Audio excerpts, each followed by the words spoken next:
السلام عليكم ورحمة الله وبركاته.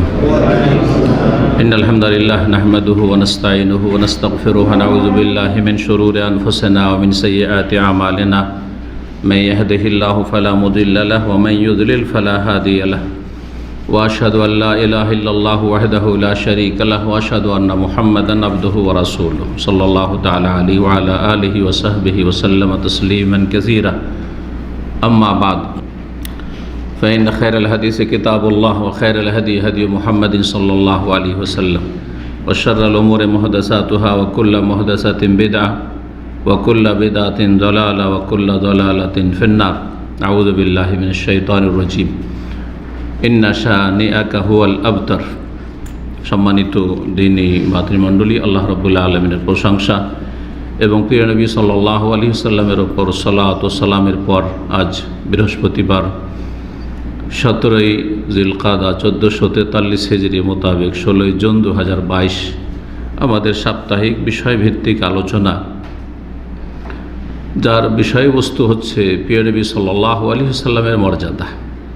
রাসূলুল্লাহ সাল্লাল্লাহু আলাইহি ওয়াসাল্লামের মর্যাদা সম্পর্কে বছরকে বছর যদি আলোচনা করা যায়, তবু তার যে বিভিন্ন দিক রয়েছে, আল্লাহ রাব্বুল আলামিনের কাছে তার মর্যাদা, তারপরে আল্লাহ রাব্বুল আলামিনের ফেরেশতা মালায়েকাদের কাছে তার মর্যাদা, আল্লাহর বান্দা মুমিন মুমিনাতদের কাছে তার মর্যাদা, বিশেষ করে সাহাবায়ে কেরামদের কাছে তার মর্যাদা, এইভাবে এক একটি করে যদি বর্ণনা করা যায় তাহলে তার বিভিন্ন দিক রয়েছে। এমনকি অমুসলিমরা রাসূলুল্লাহ সাল্লাল্লাহু আলাইহি ওয়াসাল্লাম সম্পর্কে যারা ন্যায়পরায়ণ অমুসলিম, তারাও যে সুন্দর সুন্দর চমৎকার মন্তব্য করেছেন, প্রশংসা করেছেন, সেসব বিভিন্ন দিক রয়েছে। তার সামান্য কিছু আমরা আজকে আলোচনা করব। রাসূলুল্লাহ সাল্লাল্লাহু আলাইহি ওয়াসাল্লামের কিছুটা হক আদায়ের উদ্দেশ্যে আমাদের ওপর তার হক অনেক রয়েছে। তার একটি গুরুত্বপূর্ণ হচ্ছে যে তার মর্যাদা সম্পর্কে জ্ঞান অর্জন করা, চর্চা করা, নিজে শিখা এবং অন্যদেরকে শেখানো, ইলম হাসিল করা। সে জ্ঞান অর্জন করা কোনো ইসলামিক বই পুস্তক, নবী সাল্লাল্লাহু আলাইহি ওয়াসাল্লামের সিরাতের জীবনীর বিভিন্ন দিক নিয়ে পড়াশোনা করে হোক, অথবা কারো কাছ থেকে গুরুত্বপূর্ণ বিষয় সম্পর্কে শুনে হোক।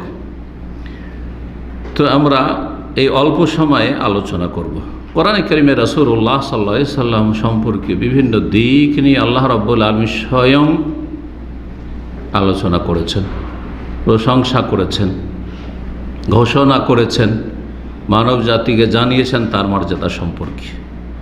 একটি ছোট্ট আয়াত পাঠ করেছি সুন্নতি খুতবার পরে, তা হচ্ছে কোরআনে কারিমের সবচাইতে ছোট্ট সূরা আল কাউসার। এই সূরা আল কাউসারের শেষ আয়াত, 3টি মাত্র আয়াত এতে রয়েছে। শেষ আয়াত, ইন্না শানিআকা হুয়াল আবতার।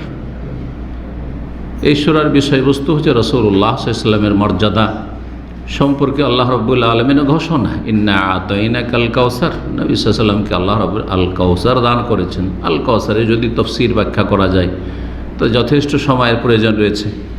আল্লাহ যা দিয়েছেন সেদিকে না গিয়ে শেষ কথাটি শুধু বলি, কারণ রাসূলুল্লাহ সাল্লাল্লাহু আলাইহি ওয়াসাল্লামের দাওয়াত যেহেতু বিশ্বব্যাপী দাওয়াত, এবং সেই দাওয়াত আলহামদুলিল্লাহ 1400 বছর পার হয়ে যাওয়ার পরেও আপন গতিতে পৃথিবীর ঘরে ঘরে, প্রতিটি পরিবারে, প্রতিটি সমাজে, প্রতিটি অঞ্চলে পৌঁছে যাচ্ছে। আর প্রতিদিন হাজার হাজার অমুসলিম ইসলাম গ্রহণ করছে, আর যারা অসৎ মুসলিম সমাজের তারা সৎ হচ্ছে, হিদায়াতের দিকে ফিরে আসছে। যারা শিরক বিদআতে লিপ্ত তারা তাওহীদ সুন্নাতের দিকে আসছে। এই হচ্ছে রাসূলুল্লাহ সাল্লাল্লাহু আলাইহি ওয়াসাল্লামের দাওয়াত। এর যে ব্যাপক প্রভাব, এর কারণে এক শ্রেণীর ইসলামের শত্রুরা যখন তখন রাসূলুল্লাহ সাল্লাল্লাহু আলাইহি ওয়াসাল্লাম সম্পর্কে অশালীন কথাবার্তা বলে থাকে, বেয়াদবি করে থাকে, মানহানি করার চেষ্টা করে। কিন্তু মনে রাখবেন যে রাসূলুল্লাহ সাল্লাল্লাহু আলাইহি ওয়াসাল্লাম সম্পর্কে কোনো খারাপ মন্তব্য করা মানে পাহাড়ের সাথে নিজের মাথা দিয়ে আঘাত করা। কেউ যদি কোনো পাহাড় পর্বতের সাথে মাথা দিয়ে আঘাত করে তাহলে পাহাড়ের কিছুই হবে না, পক্ষান্তরে সে ধ্বংস হয়ে যাবে। জি, নবী করিম সাল্লাল্লাহু আলাইহি সাল্লাম সম্পর্কে আল্লাহ বলছেন তাকে সম্বোধন করে, ইন্না শানিআকা হুয়াল আবতার। হে নবী, নিঃসন্দেহে তোমার শত্রু, তোমার বিদ্বেষীরাই হচ্ছে আবতার, নির্বংশ, লেজ কাটা, যাদের ভবিষ্যতে কোনো কিছু নেই, নির্বংশ, যার কেউ নেই। জি, যার মরে যাওয়ার পরে তার নাম নেওয়ার কেউ নেই। জি, তো যারা রাসূলুল্লাহ সাল্লাল্লাহু আলাইহি সাল্লামের শত্রু, তাদের ইতিহাস এই 1400 বছরে পড়ে দেখবেন তাদের নাম নেওয়ার কেউ নেই। আর যদি কেউ নাম নেই তো কোনো সময় সসম্মানে নামবে না, সম্মানের সাথে নাম নেবে না। আবু জাহলের নাম আসে, আবু লাহাবের নামও আসে, ওতবা, সাইবা, রাবিয়া, ইবনে উবাই, মোনাফিক, তাদের নাম আসে, কিন্তু একজন কোনো মানুষ আছে পৃথিবীতে যে শ্রদ্ধা ভরে তাদের নামটা উচ্চারণ করে? কেউ নেই পৃথিবীতে। জি, আর কোনো ভালো মানুষ তো খুঁজেই পাবেন না কিয়ামত পর্যন্ত, হবেই না। আর যারা ভালো মানুষ না, আসলে তাদের মধ্যে মানুষত্ব নেই। যদি ভালো মানুষ আমার মতো মানুষ না হইতে পারে, তার মধ্যে মানুষত্ব নেই। তো আল্লাহ রাব্বুল আলামিন এই ঘোষণা নবী সাল্লাল্লাহু আলাইহি ওয়াসাল্লামকে শুনিয়ে দিয়ে সম্বোধন করে বলছে, ইন্না শানিআকা, নিশ্চয় তোমার বিদ্বেষী, তোমার সাথে যে শত্রুতা রাখে, দুশমনী রাখে, সেই হচ্ছে নির্বংশ। নবী করিম সাল্লাল্লাহু আলাইহি ওয়াসাল্লামকে যারা গালমন্দ করে, মানহানি করে, এটা কি প্রমাণ করে? এই কথাটি বলি, সেটা প্রমাণ করে যে নবী সাল্লাল্লাহু আলাইহি ওয়াসাল্লাম নিয়ে আসা দ্বীনের প্রচার প্রসার ব্যাপক হারে হচ্ছে, তার একটা অবশ্যই প্রভাব পড়ছে। না হলে কোনো কিছু ঠান্ডা হয়ে থাকলে, স্থির হয়ে থাকলে কেউ সে সম্পর্কে মাথা ঘামাবে না, কারো মাথা ব্যথা হবে না। এটা নবী করিম সাল্লাল্লাহু আলাইহি ওয়াসাল্লামের দাওয়াতের বৈশিষ্ট্য এবং নবী সাল্লাল্লাহু আলাইহি ওয়াসাল্লামের আদর্শের উপর যারাই যুগে যুগে প্রতিষ্ঠিত থাকবে।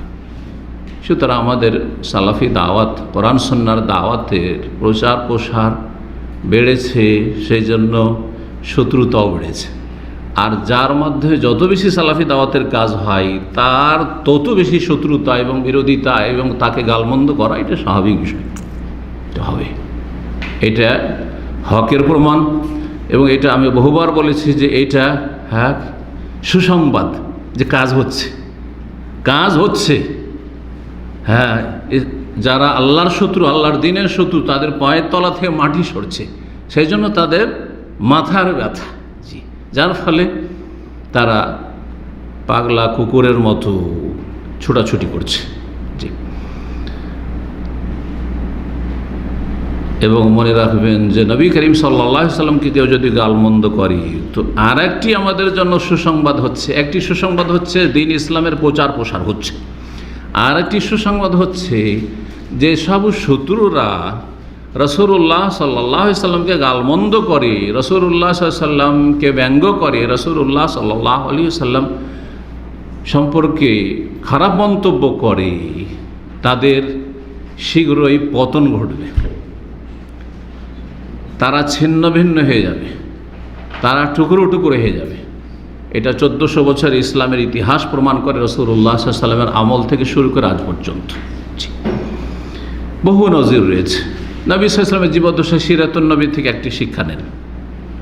নবী সাল্লাল্লাহু আলাইহি সাল্লাম যেসব রাজা বাদশাদেরকে চিঠি লিখেছিলেন, অধিকাংশ পজিটিভ ছিল। কেউ তো ইসলাম গ্রহণ করেছিল, কেউ ইসলাম গ্রহণ করেনি, কিন্তু নমনীয়তা দেখিয়েছিল, কিছু উপঢৌকন দিয়ে সন্তুষ্ট করার চেষ্টা করেছিল। আবার অল্প কিছু ছিল যারা কী করেছিল, চরম শত্রুতা পোষণ করেছিল। যারা শত্রুতা পোষণ করেছিল তাদের এমন দুর্দশা হয়েছে, এমনভাবে তারা ধ্বংস হয়েছে, ছিন্ন ভিন্ন হয়ে গেছে। তার একটি হচ্ছে পারস্য সাম্রাজ্য, এই অগ্নিপূজকদের দেশ ইরান, তখনকার বৃহৎ ইরান, ইরাক সব মিলে নবী করিম সাল্লাল্লাহু আলাইহি ওয়াসাল্লামের চিঠিকে কী করেছিল, ছিঁড়ে ফেলে দিয়েছিল। ছিঁড়ে ফেলাকে মাজ্জাকে তামজিক বলা হয়, ছিঁড়ে ফেলে দিয়েছিল। দূত যে চিঠি নিয়ে গেছিলেন সাহাবী, তাকে অপমান অপদস্থ করে লাঞ্ছিত করেছিল। সেই রাজা খারাপ মন্তব্য করেছিল, তুচ্ছ-তাচ্ছিল্য করেছিল নবী সাল্লাল্লাহু আলাইহি ওয়াসাল্লাম এবং তার দূতকে। রাসূলুল্লাহ সাল্লাল্লাহু আলাইহি ওয়াসাল্লাম যখন সংবাদ পেলেন তখন বললেন, মাজ্জাকাল্লাহু মুলকাহু, যেমন আমার চিঠিকে ইসলামের দাওয়াত দিয়ে পাঠিয়েছি, সেই চিঠিকে ছিঁড়ে ফেলেছে, টুকরো টুকরো করেছে, আল্লাহ তাদের দেশকে টুকরো টুকরো ছিন্ন ভিন্ন করে দেখি। মাজজাক আল্লাহ মুলকাহ। মাত্র কয়েক বছর গেছে, বেশি নয়। রাসূলুল্লাহ সাল্লাল্লাহু আলাইহি ওয়াসাল্লামের শেষ জামানায় চিঠি পাঠানো হয়েছে, তারপরে 2 বছর বা 3 বছর থেকেছেন নবী করিম সাল্লাল্লাহু আলাইহি ওয়াসাল্লাম। তারপরে আবু বকর সিদ্দিক রাদিয়াল্লাহু তাআলা আনহু জামানা হচ্ছে 2.5 বছর, 5 বছর গেল। তারপর আমিরুল মুমিনিন ওমর রাদিয়াল্লাহু তাআলা আনহুর জামানা, আর সেই জামানায় এই পারস্য দেশ টুকরো টুকরো হয়ে যায়, ছিন্ন ভিন্ন হয়ে যায়, কোনো অস্তিত্ব থাকে না। জি, বড় লাঞ্ছিত হয়ে, অসহায় হয়ে তারা রাসূলুল্লাহ সাল্লাল্লাহু আলাইহি ওয়াসাল্লাম সাহাবায়ে কেরামদের হাতে বন্দী হয়ে হাজির হয়েছে।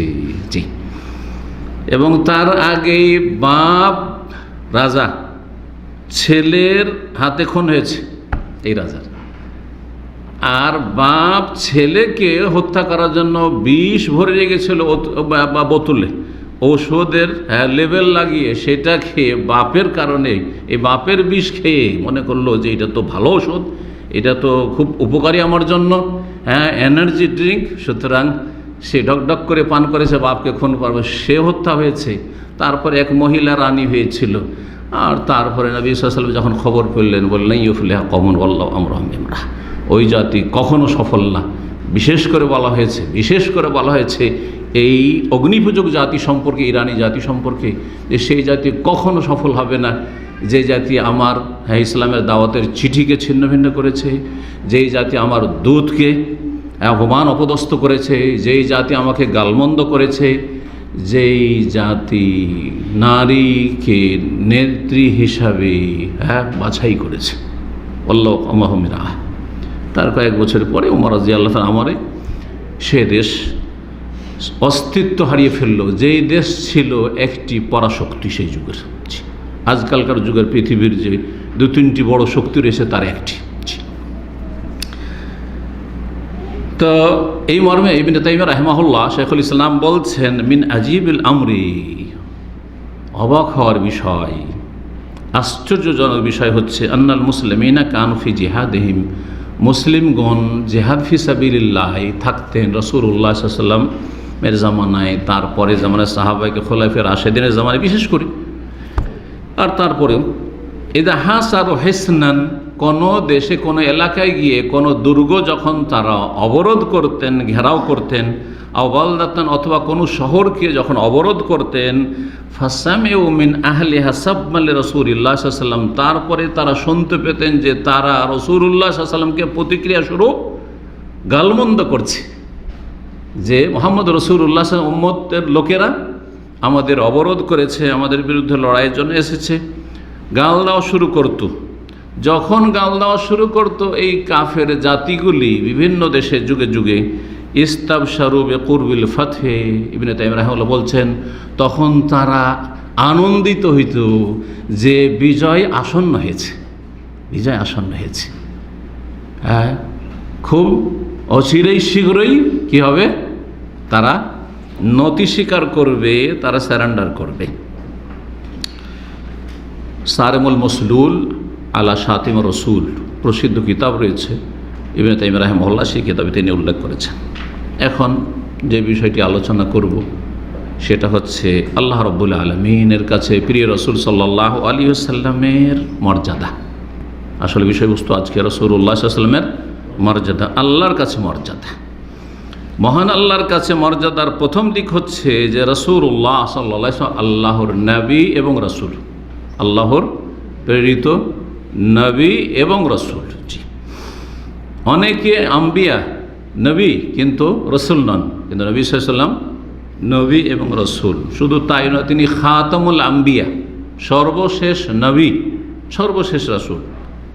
লা নবিয়া বাদি, আমার পরে কোনো নবী আসবে না, আল্লাহ কোরআনে কারিমে ঘোষণা করেছেন।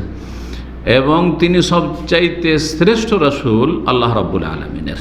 মহান আল্লাহ সূরা আহজাবের আয়াত নম্বর 40 ইরশাদ করেছেন, মা কানা মুহাম্মাদুন আবা আহাদিম মির রিজালিক ওয়ালাকিন রাসূলুল্লাহ ওয়া খাতামান নবিয়্যিন, মুহাম্মদ সাল্লাল্লাহু আলাইহি ওয়াসাল্লাম তোমাদের পুরুষদের কারো পিতা নন, পুরুষদের পিতা নন, তাহলে বোঝা যাচ্ছে মেয়েদের পিতা, এই জন্য বলা হয়েছে যে নবী সাল্লাল্লাহু আলাইহি ওয়াসাল্লামের মেয়ে ছিল 4টি, বড় হয়েছে তারা, 4 জনের বিয়ে হয়েছে। যদিও নবী সাল্লাল্লাহু জীবদ্দশায় কয়জন ইন্তেকাল করেছেন? 3 জনই ইন্তেকাল করেছেন। একমাত্র নবী সাল্লাল্লাহু ইন্তেকালের সময় একজন ছোট মেয়ে ফাতিমা রাদিয়াল্লাহু তাআলা আনহা রাদিয়াল্লাহু আনহুন্না জামিয়ান শুধু বেঁচে ছিলেন, তাও অল্প সময়, মাত্র 6 মাসের মতো। তো আল্লাহ বলছেন যে কোনো পুরুষের বাকি ছেলে সন্তান যেগুলো হয়েছিল ইব্রাহিম, কাসেম বা আরও যে নামগুলি এসেছে, আর তাইয়্যিব, তাহের বা আবদুল্লাহ, তো তারা ছোটতেই শৈশবেই ইন্তেকাল করেছেন রাদিয়াল্লাহু আনহুম আজমাইন। ওয়ালাকি রাসূল আল্লাহ, তবে তিনি হচ্ছেন আল্লাহর রসুল, আল্লাহ বলছেন। ও খাতামান নবীন, এবং সর্বশেষ রসুল, সর্বশেষ রসুল। সুতরাং যারা কাদিয়ানি তারা এইখানেই কাফের আয়াতের আলোকে, কারণ তারা মুহাম্মদ সাল্লাল্লাহু আলাইহি ওয়াসাল্লামের পরে মির্জা গোলাম আহমদ কাদিয়ানিকেও রসুল মনে করেন। শাফাতের হাদিসে রয়েছে যে সমস্ত আম্বিয়া রসুলগণ অস্বীকার করবেন, সুপারিশ করা যাবে, বৃহৎ শাফা, যেটা শাফাতে ওজবা। শেষখানে সমস্ত নবী একে এক এক এক করে যখন ওজর করবেন যে আমাদের দ্বারা হবে না, কোনখানে পৌঁছবেন? যাও শেষ নবী মুহাম্মদ সাল্লাল্লাহু আলাইহি ওয়াসাল্লামের কাছে চলে যাও। জি, এই মর্যাদা আল্লাহ রাব্বুল আলামিন দিয়েছেন। শাফাত, বৃহৎ শাফাত একমাত্র রাসূলুল্লাহ সাল্লাল্লাহু সাথে খাস। ইয়া মুহাম্মদ ইরফা রাসাক, মাথা ওঠাও। ওয়াশফাতু শাফা, সুপারিশ করো, সুপারিশ কবুল করা হবে। ও আসালতুতা, চাও কি চাওয়ার রয়েছে তোমাকে দেওয়া হবে। সহিহ বুখারী মুসলিমের হাদিস রয়েছে। রাসূলুল্লাহ সাল্লাল্লাহু আলাইহি ওয়াসাল্লামের দ্বিতীয় বৈশিষ্ট্য মর্যাদা যে আল্লাহ দান করেছেন, বৈশিষ্ট্য অনেক রয়েছে।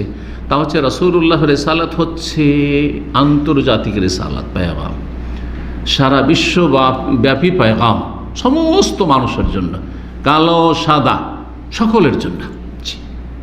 যে কোনো জায়গার মানুষ হোক না কেন, সমস্ত মানুষের জন্য তাকে রাসূল করে পাঠানো হয়েছে। সুতরাং যার কাছে সংবাদ পৌঁছে গেছে, আর বর্তমান যুগে এমন কোনো ব্যক্তি নেই যার কাছে মুহাম্মদ সাল্লাল্লাহু আলাইহি ওয়াসাল্লামের দাওয়াত পৌঁছেনি, এমন কথা নেই। কেউ বলতে পারে যে অস্পষ্ট ছিল, কিন্তু সামনে বহুবার ভেসে উঠেছে।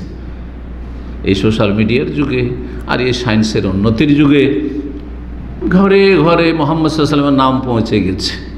হ্যাঁ, কেউ শ্রদ্ধার সাথে সাদরে গ্রহণ করেছে দাওয়াত, আর কেউ অস্বীকার করেছে, কেউ উপেক্ষা করেছে, ইগনোর করেছে। সুতরাং যারা নবী সাল্লাল্লাহু দাওয়াতে সাড়া দেয়নি তারা অবশ্যই ফেসে যাবে, জাহান্নামের ইন্ধন হবে, এতে কোনো সন্দেহ নেই, কোনো সন্দেহ নেই। সূরা সাবার আয়াত নম্বর 28 আল্লাহ ইরশাদ করেছেন, ওমা আরসালনাকা ইল্লা কাফাতাল লিন্নাস, হে নবী তোমাকে আমি প্রেরণ করেছি একমাত্র রসুল করে, এমন এক রসুল কাফাতাল লিন্নাস, সমস্ত মানুষের জন্য। কোন রসুলকে আমি সমস্ত মানুষের জন্য প্রেরণ করিনি। আগে রসুলকে যতগুলি রসুল, অধিকাংশ নামগুলি কোরআনে কারিমে এসেছে সব বনি ইসরায়েলদের জন্য। বনি ইসরায়েল ইয়াকুব আলাইহিস সালামের বংশধরের জন্য, মূসা, ঈসা, জাকারিয়া, ইয়াহইয়া, ইউসুফ, এইভাবে সমস্ত নবী। লূত আলাইহিস সালাম ওই যে সদ্দম এলাকায়, তোমার ওই গ্রাম, ওই এলাকার জন্য। শুআয়ব আলাইহিস সালাম আসহাবুল আইকা, আইকা এলাকায় তুমি চলে যাও, যে বা মাদিয়ানবাসীর জন্য, এইভাবে।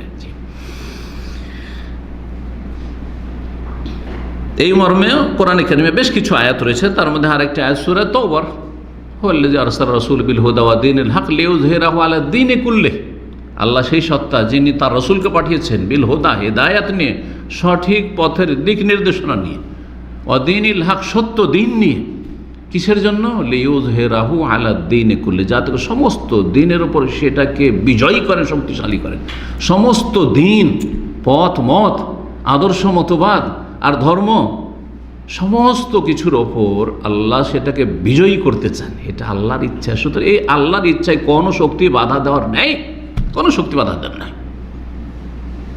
হ্যাঁ, কখনো হয়তো আপ ডাউন হবে, কিন্তু ইসলামকে পৃথিবী থেকে কেউ নিভিয়ে দেবে, মুছে দেবে, এইসব চিন্তা হচ্ছে তাদের অবাস্তব চিন্তা। এবং এই রকমের কোনো সন্দেহ যেন কোনো ইমানদারের অন্তরে না থাকে। আল্লাহর দিন আল্লাহ জয়ী করবেন। এই কাফেলায় যদি আমি আপনি শরিক হতে পারি তো আমার আপনার সৌভাগ্য।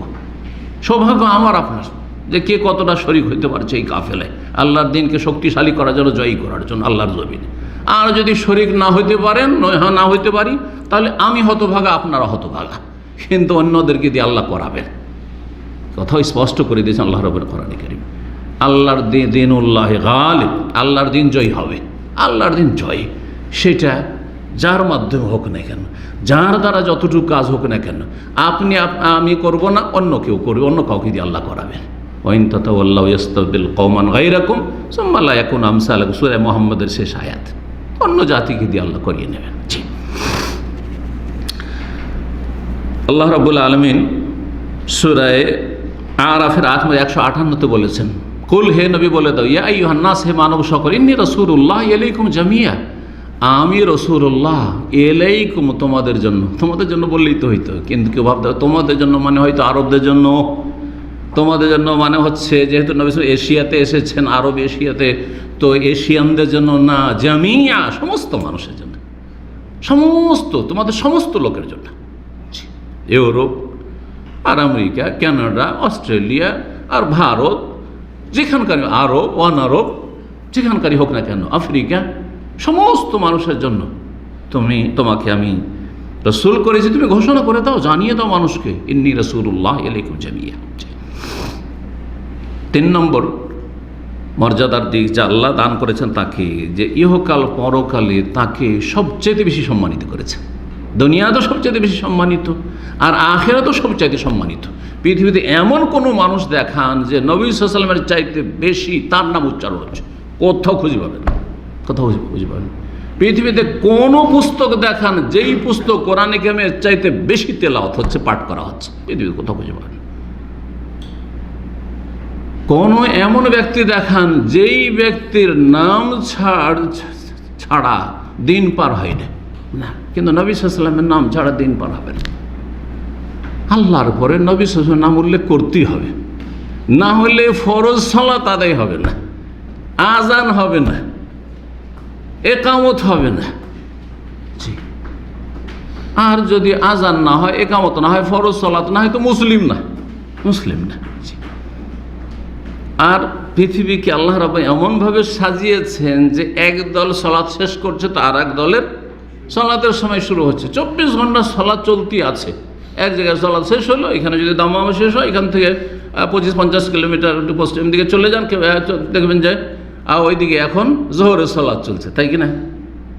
আমাদের সালাত শেষ করার পরে দেখবেন যদি টেলিফোন করে, রিয়াদের টেলিফোন, দেখবেন ওরা সালাতে আছে, কারণ আমাদের 15-20 মিনিট লেগেছে, 15 মিনিটের পার্থক্য করেছে, তখন সেখানে সালাত। 20-25 মিনিট পরে দেখেন তো আল কাসিমের সালাত চলছে। এইভাবে আল্লাহু আকবার সব সময়। তো নবী করিম সাল্লাল্লাহু আল্লাহর জিকিরের সাথে সাথে তারপরে নবী সাল্লাল্লাহু আলাইহি ওয়াসাল্লামের আলোচনা সবসময় হচ্ছে, এবং বড় শ্রদ্ধার সাথে হচ্ছে, এবাদত মনে করে হচ্ছে, যে আল্লাহর এবাদত করছে নবী সাল্লাল্লাহু আলাইহি ওয়াসাল্লামের নাম উচ্চারণ করার মাধ্যমে। আল্লাহর এবাদত করছি, নবীর এবাদত করি না। কেউ যদি নবীর এবাদত করে, তো এখানে বাড়াবাড়ি করে দিয়ে ইসলাম হারিয়ে দিল, ইমান হারিয়ে দিল। এবাদত আল্লাহর করছি, কিন্তু নবী সাল্লাল্লাহু আলাইহি ওয়াসাল্লামের নাম উল্লেখ করা ছাড়া আল্লাহর এবাদত হবে না। দুনিয়া আখেরাতে নবী সাল্লাল্লাহু আলাইহি ওয়াসাল্লামকে আল্লাহ রাব্বুল সবচেয়ে বেশি সম্মানিত করেছেন। সূরা আলাম নাশরাহ লাকা সাদরাক পড়ে দেখুন, তাফসীর করার সময় নেই, কারণ সূরা আলাম নাশরার উপরে আমার ঘন্টার উপরে তাফসীর আছে। আলাম নাশরাহ লাকা সাদরাক ওয়া ওয়াদানা আনকা বিজরাক আল্লাযী আনকাযা যাহরাক ওয়া রাফা'না লাকা যিকরাক। এই আয়াতটি বিশেষ, ওয়া রাফা'না লাকা যিকরাক, হে নবী তোমার সুনাম, তোমার মর্যাদা, তোমার আলোচনা আমি উন্নীত করেছি, উঁচা করেছি। তোমার মাকাম, তোমার আজমাত, তোমার বড়ত্ব, মহত্ব অনেক উঁচা করেছি, উন্নীত করেছি। ওয়া রাফা'না লাকা যিকরাক। 4 নম্বর বিষয়টি আল্লাহ রাব্বুল আলামিনের পক্ষ থেকে নবী সাল্লাল্লাহু আলাইহি ওয়াসাল্লামের মর্যাদা দানের ক্ষেত্রে, তা হচ্ছে যে যেখানেই আল্লাহ রাব্বুল আলামিনের কথা আলোচনা করা হয়, সেখানেই নবী সাল্লাল্লাহু আলাইহি ওয়াসাল্লামের কথা আলোচনা করতে হয়। যেখানে আল্লাহর কথা আলোচনা করতে হয়, সেখানেই নবী করিম সাল্লাল্লাহু আলাইহি ওয়াসাল্লামের কথা আলোচনা করতে হয়। জি, এর মধ্যে গুরুত্বপূর্ণ একটি ক্ষেত্র হচ্ছে সালাত, মানে দরুদ পাঠ করা, সালাত আলা নবী। শুধু সালাত বললে যেটাকে নামাজ বলছেন, জি, ফার্সি ভাষায় করে দিয়ে। আর সালাত আলা নবী মানে যেটাকে দুরুদ বলছেন, নবী সাল্লাল্লাহু আলাইহি ওয়াসাল্লামের প্রতি সালাত ও সালাম পেশ করা। এই মানে মুসনাদ আহমদ তিরমিজিতে হাদিস রয়েছে, আল্লামা আলবানী সহিহ বলেছেন, আল বাখিল আল্লাযী যুকিরতু ইনদাহু, কৃপণ ওই ব্যক্তি যার সামনে আমার কথা কি হয়, আলোচনা হয়। আলোচনা হয়, নবী সাল্লাল্লাহু আলাইহি ওয়াসাল্লামের কথা আলোচনা হয় আমাদের সামনে, হয় নিজে করি, না হয় অন্য কেউ করছে। ফালাম ইউসাল্লি আলাইহি, কিন্তু আমার প্রতি সালাত পেশ করলো না। যখন নবী সাল্লাল্লাহু আলাইহি ওয়াসাল্লাম নাম আসলো তখন সাল্লাল্লাহু আলাইহি ওয়াসাল্লাম সালাফগণ থেকে, সাহাবায়ে কেরাম থেকে, তাবেঈনদের যুগ থেকে, আইম্মা মুহাদ্দিসিন ফুকাহা সবাই এই সংক্ষেপে এই সালাত এবং সালাম পেশ করেছেন। সেই সাল্লাল্লাহু আলাইহি ওয়াসাল্লাম বলেন, অথবা আল্লাহুম্মা সাল্লি ওয়া সাল্লিম আলা নবী সাল্লাল্লাহু আলাইহি ওয়াসাল্লাম, বা আল্লাহুম্মা সাল্লি ওয়া সাল্লিম আলা নবী, যে কোনো ভাষা দিয়ে করেন। কিন্তু নবীর প্রতি সালাত না পেশ করলে আপনি কৃপণ, বখিল। জি, আল্লাহ রাব্বুল সূরা আহজাবের আয়াত নম্বর 56-তে নির্দেশ দিয়েছেন। শুধু নির্দেশ দেননি, এই সালাত আল্লাহ রাব্বুল আলামিন সালাতে নির্দেশ দিচ্ছেন। সালাত মানে নবী সাল্লাল্লাহু আলাইহি ওয়াসাল্লামের জন্য রহমতের দোয়া, বান্দার পক্ষ থেকে, ফেরেশতাদের পক্ষ থেকে দোয়া। যখন এই দোয়া, কার কাছে দোয়া? আল্লাহর কাছে দোয়া, তখন আল্লাহ নিজে থেকে শুরু করছেন যে আমি রহমত বর্ষণের ঘোষণা করছি।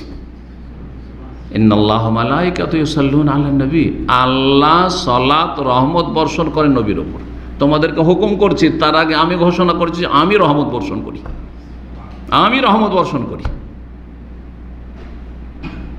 মালায়েকা আর ফেরেশতাও রহমত বর্ষণ করে, তাহলে 2 নম্বরে ফেরেশতা। সুতরাং ইয়া আইয়ুহাল্লাযীনা আমানু, হে ঈমানদারগণ, সাল্লু আলাইহি ওয়া সাল্লিমু তাসলিমা, তোমরা তার প্রতি সালাত এবং সালাম পেশ করো, দুরূদ ও সালাম পেশ করো সাল্লাল্লাহু আলাইহি ওয়াসাল্লাম। আজানে যেমনই আশহাদু আল্লা ইলাহা ইল্লাল্লাহ তাওহীদের ঘোষণা, তাওহীদের শাহাদাত, তেমনি আশহাদু আন্না মুহাম্মাদান রাসূলুল্লাহ ইকামতে হয়ে গেল। তারপরে তাশাহুদে আত-তাহিয়াতু লিল্লাহি লিল্লাহ, সালাওয়াতু ওয়াত তাইয়্যিবাতু আসসালামু আলাইকা আইয়ুহান নবী। হ্যাঁ, আল্লাহর জন্য তাহিয়াত, ইবাদত, বন্দেগী, যাবতীয় ইবাদত বন্দেগী। আর তারপরে আসসালামু আলাইকা আইয়ুহান নবী ওয়া রাহমাতুল্লাহ। সালাম হলো আল্লাহ দুটো হুকুম করে, সালাত বলছে আল্লাহুম্মা সাল্লি আলা মুহাম্মদ ওয়া আলা আলি মুহাম্মদ, আল্লাহু বারিক আলা মুহাম্মদ ওয়া আলা আলি মুহাম্মদ। জি, ইন্নাকা হামিদুম মাজিদ। তাশাহুদ, খুতবায়, যে কোনো খুতবায় আশহাদু আল্লা ইলাহা ইল্লাল্লাহ ওয়া আশহাদু আন্না মুহাম্মাদান আবদুহু ওয়া রাসূলুহু। জি, সেই সুন্নতি খুতবা, খুতবাতুল হাজাই, সেই জুমার খুতবা হোক, ঈদের খুতবা হোক, ইসলামী কোনো আলোচনা হোক, এমনকি সাধারণ যে কোনো আলোচনাও যদি গঠনমূলক কোনো আলোচনা শুরু করেন, সেখানে একটা মজলিস, এমনি মজলিস হচ্ছে, হ্যাঁ, বিচার সালিস হচ্ছে, সেখানেও ইসলামী আদব হচ্ছে, সেখানে আল্লাহর জিকির আজকার হবে, আল্লাহর প্রশংসা হবে, হামদ সানা দিয়ে শুরু হবে, এবং নবী সাল্লাল্লাহু আলাইহি ওয়াসাল্লামের প্রতি সেখানে সালাত ও সালাম পেশ করা হবে শুরুতে। এটা সবচাইতে উত্তম। আর শেষখানে কমপক্ষে একবার, এটা অত্যন্ত জরুরি, না হলে সেই মজলিসে কোনো বরকত নাই, যেমন নবী সাল্লাল্লাহু আলাইহি ওয়াসাল্লামের হাদিস রয়েছে। রাসূলুল্লাহ সাল্লাল্লাহু আলাইহি ওয়াসাল্লামের মর্যাদার 4টি দিক বললাম আল্লাহর কাছে। এখন মুমিনদের কাছে আল্লাহ রাব্বুল আলামিন যে মর্যাদা রেখেছেন রাসূলুল্লাহ সাল্লাল্লাহু আলাইহি ওয়াসাল্লাম, সে সম্পর্কে বলি। আল্লাহ রাব্বুল যে মুমিনদের কাছে, ঈমানদার মুমিন মুসলিমদের কাছে মর্যাদা দিয়েছেন, তার একটি হচ্ছে যে মহান আল্লাহ তাদেরকে নির্দেশ দিয়েছেন, ঈমানদারদেরকে, যে নবী সাল্লাল্লাহু আলাইহি ওয়াসাল্লামের নিঃশর্ত আনুগত্য করবে। এমন পৃথিবীতে কেউ নাই যে নিঃশর্ত আপনার কথা মানি, বাপ, তারপর শর্ত সাপেক্ষ মানি। হ্যাঁ, আল্লাহর বিধান সামনে রেখে কথা বলেন, যদি জায়েজ বলেন তো মানি, অবশ্যই জায়েজ, ফরজ না, ওয়াজিব না, সুন্নত না, মুস্তাহাব না, হ্যাঁ জায়েজ কাজ। যাও বাবা, আজ অমুক জায়গাতে যাও, হেঁটে এসে যাও, হেঁটে আসা কোনো স্বভাবের কাজ না, যাও এক্সারসাইজ করে এসো। হ্যাঁ, যা একটু যাও অমুক জিনিসটা আমার জন্য কিনে নিয়ে এসো। হ্যাঁ, ওই যে জায়েজ কাজ, জরুরি না যে ওইটাই, যেটা বলেছে সেটাই। আপনি সেখানে নিজে মাতাব্বরি করবেন না যে না আমি এটাকে পছন্দ করি, সুতরাং আব্বা আম্মা যেটা বলেছেন, না, বাপ যেটা বলেছে সেটি, কিন্তু জায়েজ হইতে হবে। কিন্তু না জায়েজ যদি বলে, যা ওর সাথে মারামারি করে আয়, যা ওর বাড়িতে চুরি করে আয়, ডাকাতি করে, করবেন।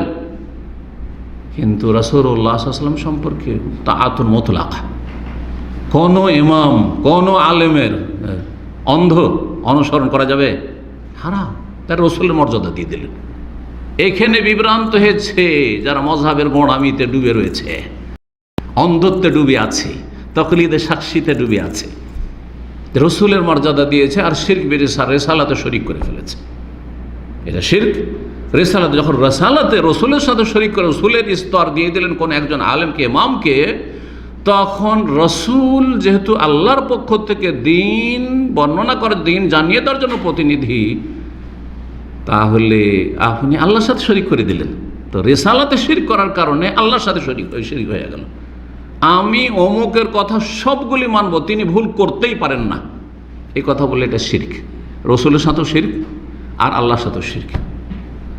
কারণ ওহি একমাত্র আল্লাহ প্রেরণ করেছেন, আর কার কাছে প্রেরণ করেছেন? একমাত্র রাসূলুল্লাহ সাল্লাল্লাহু আলাইহি ওয়াসাল্লামের কাছে প্রেরণ করেছেন। আপনি যাকে বলে যান না তিনি ভুল করতেই পারেন না, এই মযহাবে ভুল হতেই পারে না, এই পীর সাহেবের ভুল হতেই পারে না, তাহলে তাকে তো রসুল করে দিলেন আপনি। জি, এই জন্য এটি ভালো করে মনে রাখবে এই দুটি কথা, যে রেসালাতেও শিরক আর উলুহিয়াতে শিরক। আল্লাহর বিধান মানার ক্ষেত্রে শিরক, আপনি মানুষের কথাকে আল্লাহর বিধান বানিয়ে দিলেন। জি, তো আল্লাহ রাব্বুল আলামিন মুমিনদেরকে নির্দেশ দিয়েছেন যে নিঃশর্ত আনুগত্য করবে এবং তার আদেশ নিষেধের পাবন্দি করবে। যা বলেছেন তা করতে হবে, যা নিষেধ করেছেন বেঁচে থাকতে হবে। মহান আল্লাহ সূরা নিসার আয়াত ৮০-তে বলছেন, মাই ইউতির রাসূলা ফাকাদ আতা আল্লাহ, যে রাসূল সাল্লাল্লাহু আলাইহি ওয়াসাল্লামের আনুগত্য করবে সে আল্লাহর আনুগত্য করবে। রসুলকে মানা মানে, আনুগত্য মানে কি? সহজ ভাষায় মানা, সহজ ভাষায়, কারণ অনেকেই অর্থ করতে পারে না, পরীক্ষা করে দিয়েছে। আনুগত্য মানে কি? বলছে অনুসরণ। না, অনুসরণের চিত্তেবা, অনুসরণের পিছনে পিছনে চলা। আর আনুগত্য মানে হচ্ছে মানা। যে রসুলকে মানলো সাল্লাল্লাহু আলাইহি ওয়াসাল্লাম, সে কাকে মানলো? আল্লাহকে মানলো। কিন্তু যে কোনো ইমামকে মানলো, কোনো আলেমকে মানলো, কোনো শাইখকে মানলো, সে আল্লাহকে মানলো, একই না। হতে পারে ভুল, হতে পারে ভুল, ওই কথাটি মোটেই না। এত বড় মর্যাদা কাউকে দেওয়া হয়নি। জি, আল্লাহ রাব্বুল আলামিন আর বলেছেন, ওমা আতাকুমুর রাসূলু ফাখুযুহু, যা রাসূল দিয়েছেন তা নেও, ওমা নাহাকুম আনহু, যা নিষেধ করেছেন ফান্তাহু, বিরত থাকো। ২ নম্বর, মুমিনদের কাছে মর্যাদা রাসূলুল্লাহ সাল্লাল্লাহু আলাইহি ওয়াসাল্লামের, যে আল্লাহ রাব্বুল আলামিন মুমিন মুসলিম যারা তাদেরকে পরীক্ষা করেছেন। একটা পরীক্ষা আছে আমাদের, আল্লাহর কাছে পরীক্ষা আছে। সেই পরীক্ষা হচ্ছে যে তুমি সত্যি কি রাসূল সাল্লাল্লাহু আলাইহি ওয়াসাল্লামকে ভালোবাসো? তো ভালোবাসলে ভালোবাসার পরীক্ষা দিতে হবে। এই ভালোবাসার পরীক্ষা প্রশ্ন কি? কে বলতে পারে? নবী সাল্লাল্লাহু আলাইহি ওয়াসাল্লামকে সবচেয়ে বেশি ভালোবাসতে হবে, জানা আছে কি না? সবচেয়ে বেশি নিজের চাইতো কি না? নিজের বাপ মায়ের চাইতে কেউ না? স্ত্রী ছেলে মেয়ের চাইতো কি না? ওয়ান্নাসে আজমাইন, না হলে সত্যিকার অর্থে মুমিন হতে পারবেন না। ধন সম্পদ চাইতে বেশি রসুলকে ভালোবাসতে হবে। এটা সবাই এই ক্ষেত্রে একমত। বেদাত করলো একমত, আর সুন্নতের অনুসারী হইল একমত, ঠিক কি না? হ্যাঁ, মাজারে সিজদা করলো একমত যে রসুলকে সবচেয়ে বেশি ভালোবাসতে হবে। এই মাসলায় কোনো ইখতিলাফ নেই। কিন্তু এটার বাস্তবায়নে গিয়ে ভুল করছে মানুষ, কিন্তু এই কথায় আমরা সকলে একমত, সকল মুসলিম একমত। কারণ আল্লাহ রাব্বুল আলামিন এই একটা প্রশ্ন দিয়ে পরীক্ষা করেছে, রসুলকে সবচেয়ে বেশি ভালোবাসতে হবে। আর সেই ভালোবাসার পরীক্ষার প্রশ্ন হচ্ছে কি? ইত্তেবা, অনুসরণ করা। যে যত বেশি রাসূলুল্লাহ সাল্লাল্লাহু আলাইহি ওয়াসাল্লামের পেছনে পেছনে চলবে, সাথে থাকবে, সে তত বেশি ভালো রেজাল্ট করবে। আর যে যত বেশি পিছিয়ে থাকবে, যত বেশি এগিয়ে থাকবে, সে ফেল করবে। যে যত বেশি পিছিয়ে যাবে, যে যত বেশি এগিয়ে যাবে, কি করবে? ফেল করবে। এগিয়ে যাওয়ার পিছিয়ে যায় পার্থক্য আছে। এগিয়ে যায় কারা? রাসূলুল্লাহ সাল্লাল্লাহু আলাইহি ওয়াসাল্লাম থেকে যারা বেদাত করে, ধর্মের নামে যারা কি করে?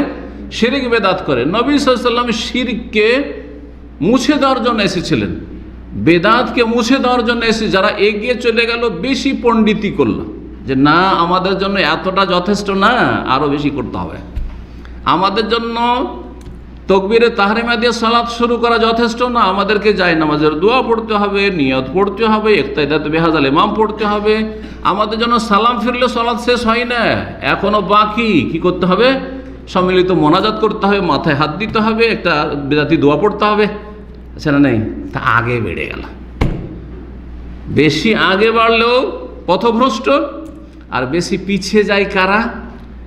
যারা আল্লাহর পক্ষ থেকে যেই দিনের ফরজ ওয়াজিব নিয়ে এসেছেন আর হারাম নাজায়েজ নিয়ে এসেছেন, সেটার পাবন্দি করে না, বিভিন্ন হারামে জড়িয়ে আছে, বিভিন্ন ফরজ ওয়াজিব ছেড়ে দিচ্ছে। হ্যাঁ, তারা কি পিছিয়ে আছে? পিছিয়ে থাকলেও পরীক্ষা ফেল, আর এগিয়ে গেলেও পরীক্ষায় ফেল, তাহলে কি করার হুকুম আছে? সাথে সাথে ইত্তেবা মানে ফলো করে চলা, অনুসরণের সাথে সাথে থাকতে হবে। আর তারা হচ্ছে তৌহিদ সুন্নাত প্রতিষ্ঠাকারী, যারা তৌহিদ সুন্নাত আল্লাহর একত্ব প্রতিষ্ঠা করে আর এক রসুলের তরিকায় ইবাদত বন্দেগী করে সাল্লাল্লাহু আলাইহি ওয়াসাল্লাম। কুল ইন কুনতুম তুহিব্বুনাল্লাহ ফাত্তাবিউনি ইউহিব্বুকুমুল্লাহ। আল্লাহকে যদি ভালোবাসো, এটা যদি দাবি, তো দাবি থাকলে দলিল পেশ করতে হবে। দাবি হচ্ছে যে আল্লাহকে ভালোবাসি, হ্যাঁ, তাহলে এর প্রমাণ কি? হ্যাঁ, আল্লাহকে ভালোবাসি মানে আল্লাহ রসুলকে ভালোবাসি, সবচেয়ে বেশি আল্লাহকে এত ভালোবাসি যে আল্লাহর সামনে সিজদায় লুটিয়ে পড়ি। আর নবী সাল্লামকে এত ভালোবাসি যে নবীর তরিকা ছাড়া আমার জীবনে কোনো তরিকা নেই, নবী সাল্লাম ছাড়া আমার জীবনে কোনো আদর্শ মানুষ নেই, কোনো আইডিয়াল মানুষ নেই আমার কাছে। যখন আল্লাহ এবং রসুলকে সবচেয়ে বেশি ভালোবাসো, এর প্রমাণ হচ্ছে ফাত্তাবিউনি, হে নবী বলে দাও যে আমার অনুসরণ করতে হবে। এটা হচ্ছে পরীক্ষা। এই পরীক্ষা যদি পাস পাস, ফেল ফেল, ইউহিব্বুকুমুল্লাহ, তাহলে আল্লাহ ফলাফল দুটো দেবেন। একটা করো, ইত্তেবা করো, তোমাদেরকে দুটো দেবেন, আল্লাহ ভালোবাসবেন আর ওয়াগফির লাকুম যুনুবাকুম, তোমাদের গুনাহগুলি আল্লাহ মাফ করে দেবেন। সুবহানাল্লাহ। জি, আল্লাহর কাছে দ্বিগুণ দ্বিগুণ, এটা তো অল্প, 10 গুণ, 100 গুণ, 700 গুণ। জি, নেকির ক্ষেত্রে 3 নম্বর, মুমিনদের কাছে মর্যাদা হচ্ছে রাসূলুল্লাহ সাল্লাল্লাহু আলাইহি সাল্লামের যে মুমিন মুসলিমদেরকে কঠোরভাবে নিষেধ করা হয়েছে রাসূলুল্লাহ সাল্লাল্লাহু বিরোধিতা থেকে। খবরদার, জীবনের কোনো ক্ষেত্রে রাসূলুল্লাহ সাল্লাল্লাহু আলাইহি সাল্লামের বিরুদ্ধাচরণ করিও না, নাফরমানি করিও না, উল্টো পথে চলিও না, আগেও বাড়িও না, পিছিয়ে যেও না, ডানে বামে চলে যাও, পিছনে পিছনে, সাথে সাথে সাথে সাথে থাকতে হবে। জি, সূরা নূর আয়াত নম্বর 63-তে আল্লাহ ইরশাদ করছে, ফালিয়াহযারিল্লাযীনা ইউখালিফুনা আন আমরিহি, যেন সতর্ক সাবধান হয়ে যায়। আল্লাহ সাবধান করছেন, সাবধান। জি, সতর্কবাণী উচ্চারণ করছেন। ফালিয়াহযারিল্লাযীনা ইউখালিফুনা আন আমরিহি, সতর্ক সাবধান যেন তারা হয়ে যায় যারা রাসূলুল্লাহ সাল্লাল্লাহু আলাইহি সাল্লামের আদর্শের আদেশ নিষেধের কি করে? বিরুদ্ধাচরণ করে, নাফরমানি করে। কি থেকে সাবধান? আন তুসিবাহুম ফিতনা, যদি বিরোধিতা করো, উল্টা চলো, তাহলে হয় ফিতনায় আপতিত হবে, ফিতনা এসে পড়বে তোমাদের ওপর, আও ইউসিবাহুম আযাবুন আলীম, অথবা মর্মান্তিক বেদনাদায়ক আযাব তোমাদের ওপর এসে পড়বে। জি, ফিতনা দুনিয়ার শাস্তি, একটি তাফসীর। ফিতনা হচ্ছে দুনিয়ার শাস্তি, আর আযাবুন আলীম হচ্ছে পরকালের শাস্তি। আর একটি হচ্ছে ফিতনা মানে গুমরাহ হয়ে যাওয়া, কারণ রাসূলুল্লাহর বিরোধিতা করবে সে গুমরাহ পথভ্রষ্ট হয়ে যাবে। আর সবচেয়ে বড় ফিতনা হচ্ছে ধর্মীয় ফিতনা।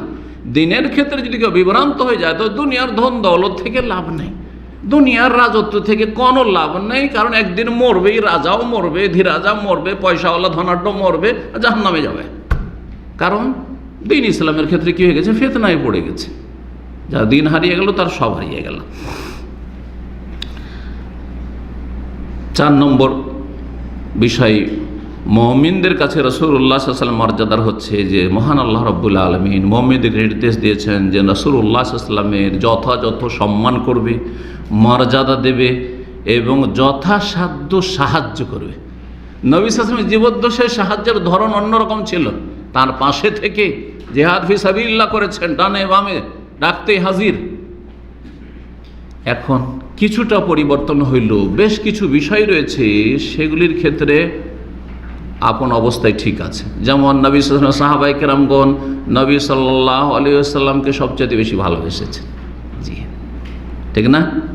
নবী সাল্লাল্লাহু আলাইহি ওয়াসাল্লামকে সবচেয়ে বেশি শ্রদ্ধা করেছেন, বাপ মায়ের চাইতে বেশি শ্রদ্ধা করেছেন। জি, একজন মহিলা স্বামীর চাইতে বেশি, একজন ছেলে মেয়ে বাপের মায়ের চাইতে বেশি ভালোবেসেছে। জি, নবী সাল্লাল্লাহু আলাইহি ওয়াসাল্লামের প্রতি বেশি বেশি সালাত ও সালাম, দরুদ ও সালাম পেশ করেছেন। আছে না না এগুলো? নবী সাল্লাল্লাহু আলাইহি ওয়াসাল্লামের পদে পদে প্রতিটি ক্ষেত্রে অনুসরণ করেছেন। নবী সাল্লাল্লাহু আলাইহি ওয়াসাল্লামের নিঃশর্ত আনুগত্য করেছেন, নবীকে মেনেছেন। এগুলো সাহাবারা করেছেন না করেননি? তারা আমাদের জন্য আদর্শ। কেমন করে মানতে হবে রাসূলুল্লাহ সাল্লাল্লাহু আলাইহি ওয়াসাল্লামকে? জি, মানার ধরনটা কেমন হইতে হবে এবং ভালোবাসা কেমন হইতে হবে, দরুদ ও সালাম কেমন হইতে হবে। নিজে থেকে বানিয়ে নিলে হবে না, দরুদ সালামের তরিকা। জি, সাহায্য কেমন করে করতে হবে? নবী সাল্লাল্লাহু আলাইহি ওয়াসাল্লাম চলে গেছেন, এখন তো জীবদ্দশায় যে সাহায্য ছিল সেই সাহায্যটা খানিকটা ভিন্ন হয়ে গেছে। নবী সাল্লাল্লাহু আলাইহি ওয়াসাল্লামের এখন সাহায্য হচ্ছে নবী সাল্লাল্লাহু আলাইহি ওয়াসাল্লাম যে দিনটা রেখে গেছেন আমানত, সেই দিনটাকে শক্তিশালী করে রাখা, সেই দিনের খেদমতে নিজের জীবনকে কোরবানি করে দেওয়া, নিজের জান মাল সম্পদ সব কিছুকে উৎসর্গ করে দেওয়া, সেই দিন ছেলে মেয়েদেরকে শিখানো, সেই দিনের দাওয়াত প্রচার প্রসার, সেই দিন শক্তিশালী হোক, সেই দিন আল্লাহর জমিনে প্রতিষ্ঠিত হোক আর মজবুত হোক, এর জন্য সবসময় চিন্তা রাখা। না, কোনো চিন্তা নেই, কোনো মাথার ব্যথা নেই, ভালো খেতে পেলেই হলো, সুখে থাকলেই হলো, নিজের পরিবার পরিজন নিয়ে পকেটে টাকা থাকলেই হলো। না না না, এ হচ্ছে অন্য জীবন, এটা ইসলামী জীবন নয়। তো আল্লাহ রাব্বুল এই মর্মে সূরাতুল ফাতহের আয়াত নম্বর 9 বলেছে, লিতুমিনু বিল্লাহি ওয়া রাসূলিহি, যাতে করে তোমরা আল্লাহর প্রতি ঈমান নিয়ে আসো, তার রাসূলের প্রতি ঈমান নিয়ে আসো, ওয়া তুআজ্জিরুহু, এবং নবীকে সাহায্য করো, ওয়া তুওয়াক্কিরুহু, নবীকে সম্মান করো, শ্রদ্ধা করো। তার নবীকে সম্মান করার জন্য আল্লাহ পাঠিয়েছেন, নবীকে সাহায্য করার জন্য আল্লাহ পাঠিয়েছেন। ওয়া তুসাব্বিহু বুকরাত ওয়া আসাকাল, আল্লাহর তসবিহ করো, আল্লাহর তসবিহ করবে, আল্লাহর প্রতি ঈমান নিয়ে আসবে, রসুলের প্রতি ঈমান, রসুলের সাহায্য করা, রসুল সাল্লাল্লাহু আলাইহি সাল্লামের শ্রদ্ধা সম্মান করা। জি, এই মর্যাদা আল্লাহ দিয়েছেন। আল্লাহর পক্ষ থেকে ঘোষণা যে মুমিন মুসলিম হয়ে থাকতে হইলে এই কাজগুলি করতে হবে। 5 নম্বর বিষয়, মুমিনদের কাছে নবী সাল্লাল্লাহু আলাইহি মর্যাদার ক্ষেত্রে যে নবী সাল্লাল্লাহু আলাইহি সাল্লামের সাথে কথা বলার সময় তার কাছে থাকলে অথবা তার এমনকি কবরের কাছে গেলেও, নবী সাল্লাল্লাহু আলাইহি ওয়াসাল্লামের বাবার কবরের কাছে গেলেও আদবের সাথে সেখানে, আর আদব হচ্ছে সুন্নাহ অনুযায়ী সেখানে গিয়ে সালাত ও সালাম পেশ করা, বেদাতি কাজ করা বেয়াদবি। চিন্তা কর, নবী সাল্লাল্লাহু আলাইহি ওয়াসাল্লামের সামনে যদি কেউ যদি নবীর বিরোধিতা করতো, বেয়াদবি না? তার নবী সাল্লাল্লাহু আলাইহি ওয়াসাল্লামের কবরের কাছে গিয়ে যদি বেদাতি তরিকাতে সালাত সালাম পেশ করে, হ্যাঁ, অথবা নবীর কাছে চাইতে লাগা মাদাদ ইয়া রাসূলুল্লাহ, মাদাদ ইয়া রাসূলুল্লাহ, হ্যাঁ, অথবা বেদাতি তরিকাতে সালাত ও সালাম পেশ করে, নবীর কবরের দিকে মুখ করে দোয়া করা শুরু করে, এগুলো আমাদের সমাজে আছে না নেই? জি, যদি এখানে বাধা না থাকতো তাহলে তাই করতো, কিবলার দিকে কখনো ঘুরতো না, বরং কবরকে সামনে করে সালাত পড়তো। এমন এক যুগ ছিল তুর্কি আমলে, কবরকে চারিদিক থেকে ঘিরে, মা আয়েশার ঘরকে, যেই ঘরে কবর রয়েছে সেই ঘরকে সামনে করে চারিদিক থেকে সেজদা করতো। জি, আমার এক ওস্তাদ মদিনা ইউনিভার্সিটির মুরব্বী বয়স্ক মানুষ রাহিমাহুল্লাহ তাআলা, তিনি বলছেন যে মালিক আবদুল্লাহ রাহিমাহুল্লাহ যখন মক্কা প্রথম বিজয় করলেন, তো তখন সেখানে মওলুদ রসুল, যেই জায়গায় নবী সাল্লাল্লাহু আলাইহি ওয়াসাল্লামের জন্ম, ওই যে লাইব্রেরি, সেখানে চারিদিক থেকে সেজদা হতো, চারিদিক থেকে সেজদা হতো। এসব শিরক কুফরি এখান থেকে উৎখাত করেছে আলে সৌদ হাফেজাহুমুল্লাহ তাআলা, যারা দুনিয়া থেকে চলে আল্লাহ রহম করেন, জান্নাতুল ফেরদৌস উচ্চ স্থান দান করেন, এবং যারা দুনিয়াতে আছেন আল্লাহ তাদেরকে দিনের উপর প্রতিষ্ঠিত রাখেন, দিনের খাদেম হিসেবে আল্লাহ যেন কবুল করেন এবং তাদেরকে আরও বেশি ভালো ভালো কাজের তৌফিক দান করেন। আল্লাহ রাব্বুল আলামিন তাদের সার্বিক হেফাজত করেন, এই দেশের আল্লাহ হেফাজত করেন। তো নবী সাল্লাল্লাহু আলাইহি ওয়াসাল্লামের সামনে আদবের খেয়াল রাখা, নবী সাল্লাল্লাহু আলাইহি ওয়াসাল্লামের সামনে, এখন নবী সাল্লাল্লাহু আলাইহি ওয়াসাল্লামের সামনে নেই, কিন্তু নবী সাল্লাল্লাহু আলাইহি ওয়াসাল্লামের কথা আলোচনা করা হচ্ছে, এইদিকে কোরআনে কারীমের তেলাওয়াত হচ্ছে, ওইদিকে মোবাইল টিপি করছেন, হ্যাঁ, এইদিকে হাদিসের কথা আলোচনা করা হচ্ছে, ওইদিকে পিছনে বসে আপনি ফেসবুক দেখছেন, আর কিছু দেখছেন, অথবা ঘুমাচ্ছেন আপনি। এগুলো আদব নয়। নবী সাল্লাল্লাহু আলাইহি ওয়াসাল্লামের কথা আলোচনা হচ্ছে। তো নবী সাল্লাল্লাহু আলাইহি ওয়াসাল্লামের সামনে আদবের খেয়াল রাখা, সূরা হুজুরাতের 8 নম্বর 2 আল্লাহ রাব্বুল কথা বলেছেন। জি, তারপরে যে বিষয়টি বলবো সেটা হচ্ছে যে নবী সাল্লাল্লাহু আলাইহি ওয়াসাল্লামের দুশমন থাকবে, কারণ আল্লাহ এটা সৃষ্টিগত বিধান, আল্লাহর পক্ষ থেকে সৃষ্টিগত বিধান হচ্ছে যে সুন্নাতুল্লাহ আল কৌনিয়া, যে আল্লাহ রাব্বুল আলামিনের এটা হচ্ছে নীতিমালা পৃথিবীতে, যে যত বেশি ভালো মানুষ, যে যত বেশি ভালো কাজ করেছেন, তার এক শ্রেণীর মানুষ শয়তান দুশমন থাকবে আর জিন শয়তান দুশমন থাকবে। কোরআনে কারীমে আল্লাহ এই কথাই ঘোষণা করেছেন, ওয়া কাযালিকা জাআলনা লিকুল্লি নাবিয়্যিন আদুওয়ান শায়াতিনাল ইনসি ওয়াল জিন। আল্লাহ বলছেন যে এইভাবে আমি জাআলনা লিকুল্লি নবী, প্রত্যেক নবীর জন্য আমি নিযুক্ত করেছি, তৈরি করেছি, সৃষ্টি করেছি, আদুওয়ান মানে দুশমন, শত্রু, হ্যাঁ, শায়াতিনাল ইনস মানুষ শয়তান থেকে আর জিন শয়তান থেকে। তো নবী সাল্লাল্লাহু আলাইহি ওয়াসাল্লামকে যারা গালমন্দ করে, নবী সাল্লাল্লাহু আলাইহি ওয়াসাল্লামের যারা অবমাননা করে, মানহানি করে, নবী সাল্লাল্লাহু আলাইহি ওয়াসাল্লামকে তুচ্ছ-তাচ্ছিল্য করে, তারা হচ্ছে শায়াতিনুল ইনস, মানুষ শয়তান। আর জিন শয়তান তাদেরকে পরিচিত করার জন্য, ওয়াসওয়াসা দেওয়ার জন্য, যেগুলো কর তাহলে তুই একটা হিরো হইতে পারবি, তুই একটা খ্যাতি লাভ করবি, তুই একটা আরও কিছু পাবি দুনিয়ার, হ্যাঁ তোর প্রোটেকশনের ব্যবস্থা হয়ে যাবে, ইত্যাদি ইত্যাদি। কারণ আজকাল তো বুঝতে পারছেন, হ্যাঁ ইসলামের সূত্রা এরকম কোনো লোক যদি কিছু একটা করতে পারে, বিশেষ করে মুসলিম সমাজে যতগুলি এইরকম মোরতাদ হয়েছে আর ইসলামের বিরুদ্ধে বলেছে, রুশ দিকে পশ্চিমা দেশে কীরকম নিরাপত্তা দেওয়া আছে, আর তাকে কি পুরস্কার দেওয়া হচ্ছে, এই বছরে তাকে পুরস্কৃত করা হইল, কথা বুঝতে পারছেন? জি হ্যাঁ। তো এইসবের জন্য শয়তান, যে জিন শয়তান রয়েছে, পরিচিত করে ওয়াসওয়াসা দেয় যে তুই এটা কর, তাহলে তুই ওদের কাছে, কাফেরদের কাছে হিরো হয়ে যেতে পারবি, অথবা অমুকদের কাছে হিরো হয়ে যেতে পারবি, আর তোকে কেউ চেনে না, তোকে সারা বিশ্ব চিনে নেবে, এইভাবেই খ্যাতি। জি, ভালোকে চেনে আর মন্দকে চেনে। কেউ ভালো করে মানুষের কাছে সুপরিচিতি লাভ করতে চায়, আর কেউ মন্দ করে পরিচিতি লাভ করতে চায় অসৎদের কাছে, সেটাই ভালো, অসৎদের কাছে সেই তাতে ভালো। জি। তো আল্লাহ রাব্বুল আলামিন যথেষ্ট কিসের জন্য? এই সমস্ত অনিষ্ট থেকে এবং সমস্ত দুশমন থেকে রক্ষার জন্য। এই মর্মে আল্লাহ রাব্বুল ইরশাদ, ইন্নাকা ফাইনাকাল মুস্তাহজিন, হে নবী আমি তোমার জন্য যথেষ্ট যারা তোমাকে ব্যঙ্গকারী, তোমাকে উপহাসকারী, তোমাকে নিজের ঠাট্টা রসিকতা করে, তোমার যারা মানহানি করে, তাদের অনিষ্ট থেকে তোমার হেফাজতের জন্য এবং তাদের অনিষ্ট তাদের মুখে ছুড়ে দেওয়ার জন্য, তাদেরকে ক্ষতিগ্রস্ত করার জন্য আমি যথেষ্ট। আল্লাহ যথেষ্ট। আরে আমরা কিছু করতে পারি আর না পারি, খালি বেশি মুখে বললে লাভ নেই, বললেন আর কিছুই করতে পারলেন না, হইচই করলেন, শেষ পরিণাম দেখা গেল যে না আপনাদের এতে কিছু হয়নি। কিন্তু রব্বুল আলামিন যথেষ্ট। ইন্না রাব্বাকা লাবিল মিরসাদ। এর মর্মে একটি ঘটনা শোনেন, তাহলে বুঝতে পারবেন। নবী করিম সাল্লাল্লাহু আলাইহি ওয়াসাল্লাম এর সাথে খারাপ আচরণ করেছিল এক ব্যক্তি, তাকে আল্লাহ লাঞ্ছিত করেছেন এবং তাকে অসাধারণ শাস্তি দিয়েছেন, স্বাভাবিক না, অস্বাভাবিক শাস্তি দিয়েছেন। আনাস রাদিয়াল্লাহু তাআলা আনহু থেকে এই মর্মে একটি হাদিস রয়েছে, কানা মিন্না রাজুলুন বনি নাজ্জার, বনু নাজ্জার বংশের একটা লোক ছিল, তার মানে মদিনার লোক ছিল। সে কাদকার আল বাকারা, সূরা বাকারা পড়লো, আল ইমরান পড়লো, ইসলাম গ্রহণ করার পরে সূরা বাকারা, আল ইমরান অনেক কিছু তালিম হাসিল করলো। ওয়াকান ইয়াকতুবু রাসূলুল্লাহ সাল্লাল্লাহু আলাইহি ওয়াসাল্লাম ওহী পর্যন্ত লিখতো, মানে লিখতে জানতো সে। আরব দেশে তো লেখাপড়া হাতে গোনা কয়েকজন জানতো, সে জানতো। ফান্তালাকা হারিবান, হঠাৎ করে সে মদিনা থেকে পালিয়ে গেল, মুরতাদ হয়ে পালিয়ে গেল, থাকবো না এই মদিনে, এই মুহাম্মদ সাল্লাল্লাহু আলাইহি ওয়াসাল্লামের কাছে থাকবো না। হাত্তা লাহিকা বি আহলিল কিতাব, গিয়ে আহলি কিতাব ইহুদি খ্রিস্টানদের সাথে মিশে গেল, সামদেশে গিয়ে খ্রিস্টানদের সাথে মিশে গেল। যেমন ভারত থেকে রুশদি, আর এইরকমই বাংলাদেশ থেকে, হ্যাঁ জানছেন যে এক মহিলা, কুখ্যাত মহিলা, লানাহুমুল্লাহ জামিয়ান, আল্লাহ ধ্বংস করুক এদেরকে। তো পালিয়ে গেল। কালাফারাফাহু, তখন তারা তাকে খুব সম্মান করলো যে হ্যাঁ মুহাম্মদ সাল্লাল্লাহু আলাইহি ওয়াসাল্লাম মদিনা থেকে পালিয়ে এসছে, এদিকে সম্মান করতে হবে, কাফেরদের কাজই এটা। কালু হাযা কানা ইয়াকতুলে মুহাম্মদ, এ মুহাম্মদ সাল্লাল্লাহু আলাইহি ওয়াসাল্লামের খুব ঘনিষ্ঠ ব্যক্তি ছিল, ডান হাত ছিল, এর নবী মুহাম্মদ সাল্লাল্লাহু আলাইহি ওয়াসাল্লামের ওহী লিখতো, যে ওহীগুলি নাজিল হইতো কোরআনে কারীম, সেগুলি লিখতো। ফাউজিবু বহি, তারা খুব আনন্দিত, খুব ভালো কথা। তো ঘনিষ্ঠ ব্যক্তিকে যদি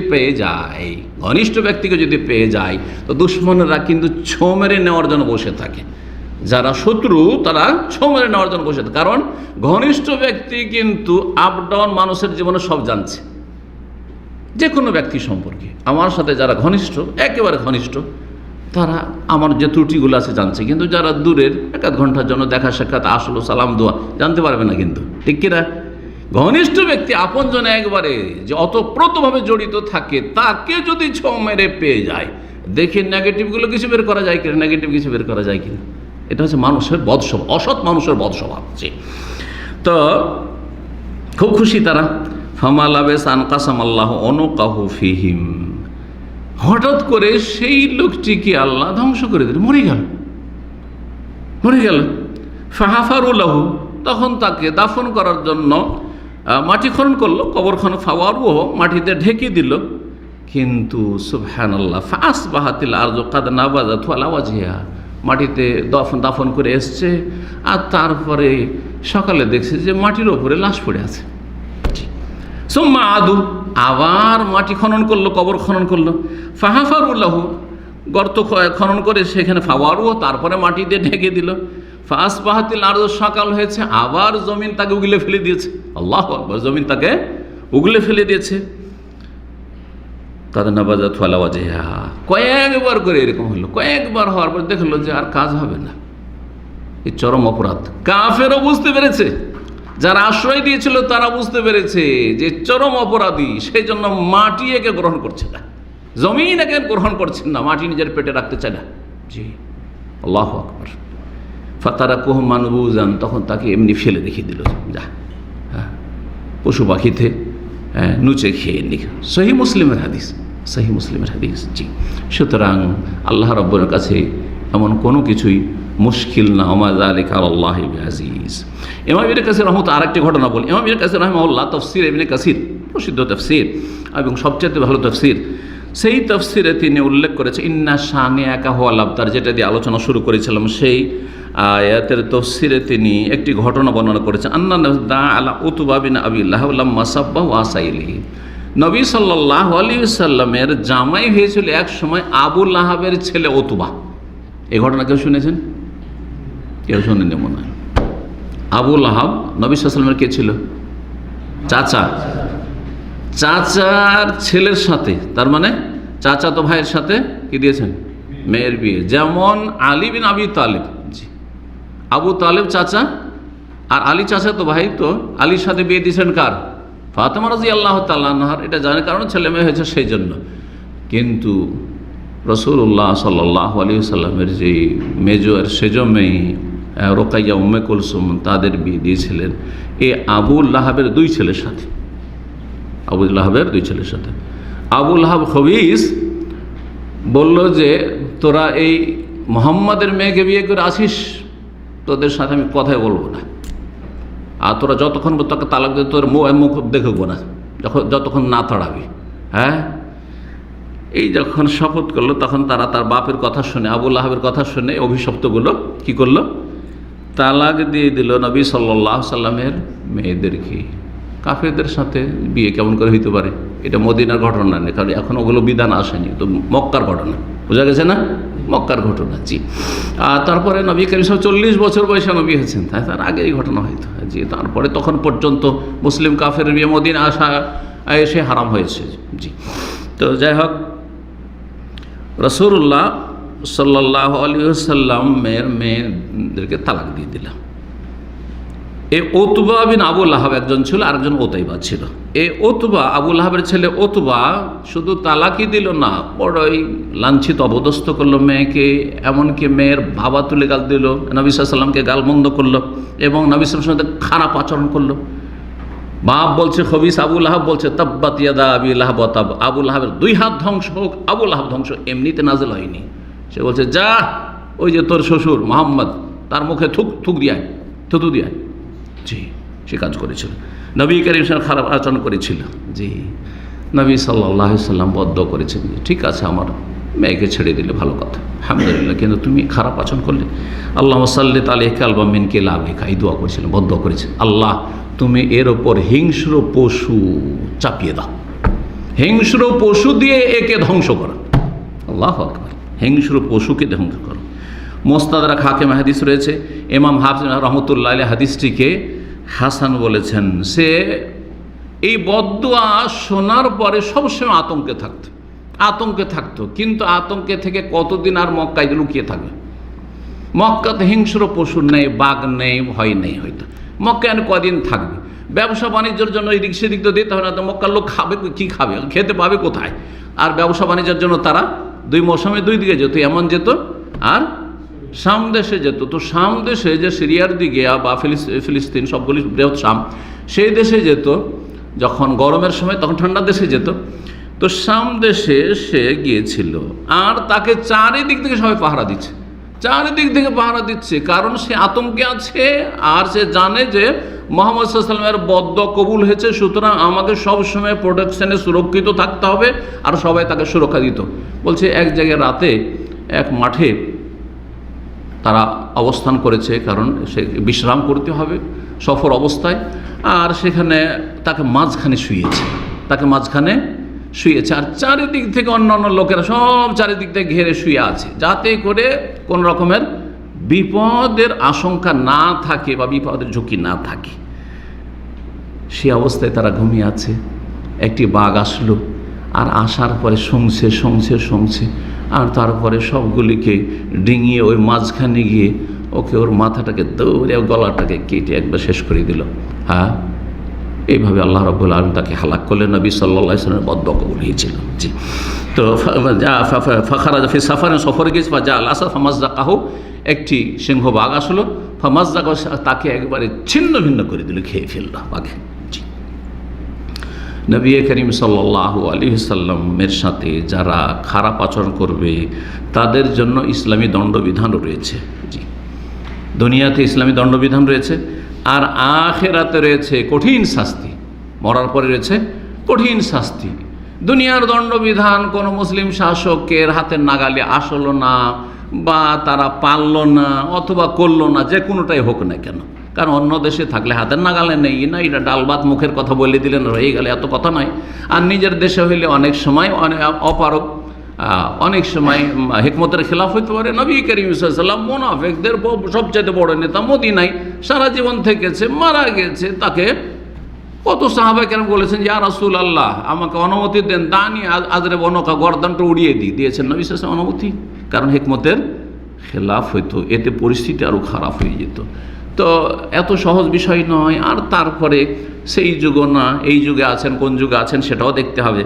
তো যাই হোক, কিন্তু মনে রাখবেন, দুনিয়ার দণ্ডবিধান কায়েম না হলেও আখিরাতের যে কঠিন শাস্তি তা প্রতীক্ষা রয়েছে, আর সেটা বেশি দূরে নেই, মরার সাথে সাথে। মহান আল্লাহ মর্মে সূরা আহজাবের 57 ইরশাদ করেছে, ইন্নাল্লাযী ইউযুনা আল্লাহ ওয়া রাসূলাহু, যে ব্যক্তি বা যারা আল্লাহ এবং তার রাসূল সাল্লাল্লাহু আলাইহি ওয়াসাল্লামকে কষ্ট দেয়, লানাহুমুল্লাহু ফিদ দুনিয়া ওয়াল আখিরাহ, দুনিয়া এবং আখিরাত, ইহকাল পরকালে তাদের ওপর আল্লাহর লানত, অভিশাপ রয়েছে।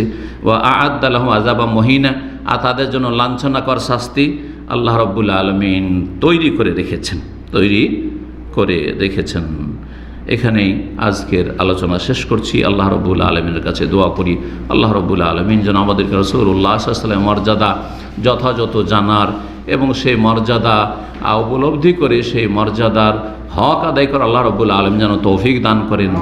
আমরা মুসলিমরা যদি রাসূলুল্লাহ সাল্লাল্লাহু আলাইহি ওয়াসাল্লামের মর্যাদার যদি খেয়াল না রাখি এবং রাসূলুল্লাহ সাল্লাল্লাহু আলাইহি ওয়াসাল্লামের হকগুলি যদি আদায় না করি, আর সে সম্পর্কে আমাদের কোনো জ্ঞান না থাকে, নবী সাল্লাল্লাহু আলাইহি ওয়াসাল্লামের সিরাত সম্পর্কে প্রাথমিক জ্ঞান অধিকাংশ মুসলিমদের নেই, মুসলিম ছেলেদের নেই, মুসলিম মেয়েদের নেই, মুসলিম বুড়োদেরও নেই, তাহলে যদি আপন নবী সম্পর্কে জ্ঞান না থাকে, তাহলে কী বা তার মর্যাদা বুঝবে আর কী বা তার হক আদায় করবে। আল্লাহ রাব্বুল আলামিন যেন আমাদেরকে এই সমস্ত ত্রুটি থেকে, ঘাটতি থেকে, আর এসব অন্যায় থেকে, গুনাহ থেকে আল্লাহ যেন আমাদেরকে তওবা করে ফিরে আসার তৌফিক দান করেন। রাসূলুল্লাহ সাল্লাল্লাহু আলাইহি ওয়াসাল্লামের হেফাজত আল্লাহ করেছেন, তার দিনের আল্লাহ হেফাজত করবেন, সেটা যার দ্বারাই হোক, আল্লাহ যেন আমাদেরকে সেই কাফেলার সাথে শামিল হওয়ার তৌফিক দান করেন। এবং যারা রাসূলুল্লাহ সাল্লাল্লাহু আলাইহি ওয়াসাল্লামের অবমাননা করে, যারা নবী সাল্লাল্লাহু আলাইহি ওয়াসাল্লামের মানহানি করার জন্য অপপ্রয়াস চালায়, আল্লাহ তাদের দুনিয়া আখিরাতকে ধ্বংস করুন, এবং এর যারা সমর্থন করে তাদেরকে আল্লাহ ছিন্ন ভিন্ন করে দেন। এখানে যারাই শক্তি যোগান দেয়, আল্লাহ যেন তাদেরকে টুকরো টুকরো করে দেন। ওয়া সাল্লাল্লাহু সাল্লাম আলা নবিয়িনা মুহাম্মদ ওয়া আলা আলিহি ওয়া সাহবিহি আজমাইন।